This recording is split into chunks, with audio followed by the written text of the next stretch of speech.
पूरी दुनिया में इस वक्त हिंडनबर्ग के बंद होने की चर्चा है। हिंडनबर्ग वही संस्था है जिसने कई बार अदानी ग्रुप से आरोप लगाए, उसके बिजनेस को डैमेज किया, भारतीय अर्थव्यवस्था को बड़ा नुकसान हुआ। तो इस वीडियो में हम लोग इसी के बारे में बात करने वाले हैं। नमस्कार, मैं हूं शिव प्रकाश शर्मा और दृष्टिकोण IAS में आपका स्वागत है। तो आखिर ये हिंडनबर्ग रिसर्च है क्या, जिससे जो है अदानी ग्रुप को इतना नुकसान हुआ।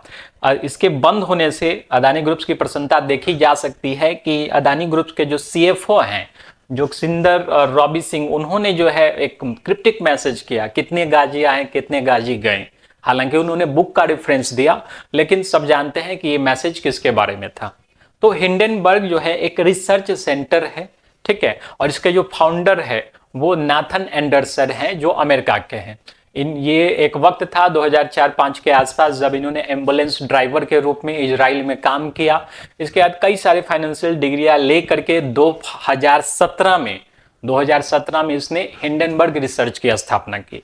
और ये हिंडनबर्ग नाम भी जो है 1937 में एक डिजास्टर हुआ था हिंडनबर्ग के नाम से, उस नाम को इसने जो है बोरो किया और उसी नाम से अपना रिसर्च सेंटर शुरू किया। और साथ में एक शॉर्ट सेलिंग का भी बिजनेस करते थे, शेयर्स का। तो मेनली इनका वर्क कैसा था, तो इनका वर्क था किसी भी कंपनी के प्रोफाइल को परखना, समझना, उस कंपनी में क्या लूप हॉल है, क्या मैनेजमेंट हुई है, तो उस रिपोर्ट को जो है जग जाहिर करता था, उस रिपोर्ट को पब्लिक करता था, अपने तरीके से इन्वेस्टिगेट करता था। और उसी प्रकरण में जो है कई बार 2023 में भी अदानी ग्रुप्स पे इस कंपनी ने आरोप लगाए कि अदानी ग्रुप्स में बड़ा स्कैम चल रहा है, और जिससे अदानी ग्रुप्स का शेयर जो है काफी नीचे चला आया था।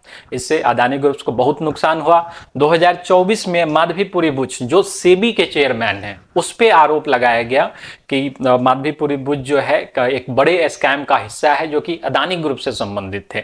साथ में जो है कई सारे अन्य आरोप भी अदानी ग्रुप से लगे। और जब भी ये आरोप लगते हैं तो निश्चित है कि जो इन्वेस्टर होंगे, जो पब्लिक इन्वेस्टर है, जो पब्लिक है, जो स्टॉक मार्केट में पैसा लगाती है, उनका विश्वास कम होगा, उनका विश्वास डगमगाएगा।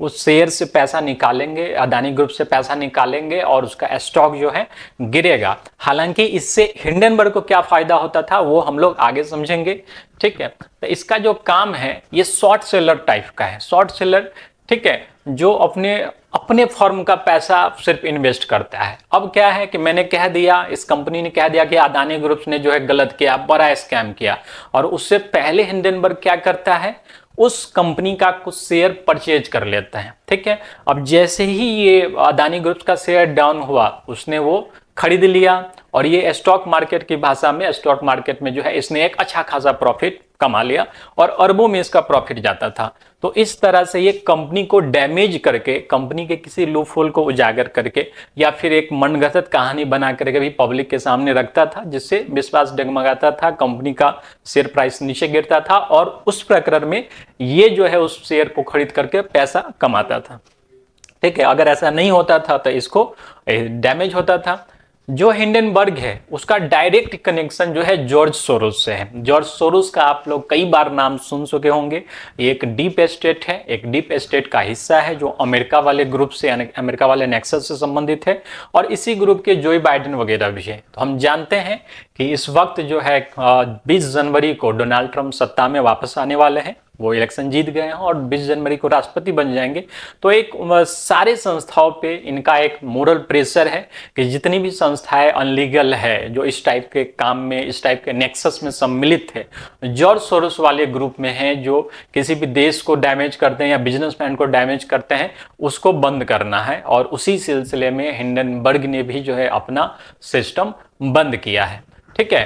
तो इससे जो है एक बड़ी राहत है इंडियन कंपनी को, और जो भी इंडियन बिजनेसमैन है उनको, ताकि इस टाइप के प्रकरण जो है दोबारा ना हो। लेकिन एक बात सोचने है, एक बात विचारणीय है कि क्या विदेशों की रिपोर्ट इतने मायने रखती है कि भारतीय जो ग्राहक है, भारतीय जो इन्वेस्टर है, उनका विश्वास डगमगा सकता है।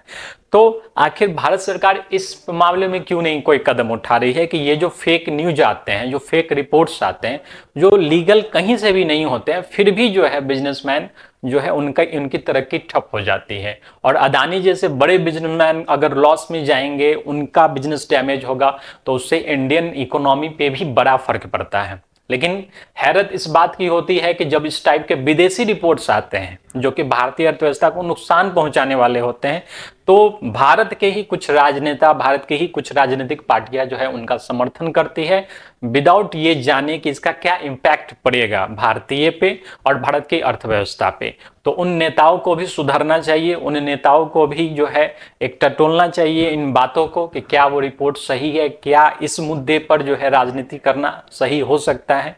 तो निश्चित है कि इस टाइप का जितना भी रिसर्च वाला काम है वो किसी भी लीगल संस्था के थ्रू हो, तभी जो है भारत सरकार को कुछ एक्शन लेना चाहिए, राजनेताओं को कुछ हो हल्ला करना चाहिए। ठीक है, हिंडनबर्ग का बंद होना एक बहुत बड़ी खुशी है जो ईमानदारी से अपना काम करते हैं, मेहनत से ग्रो करते हैं, उन सभी लोगों के लिए।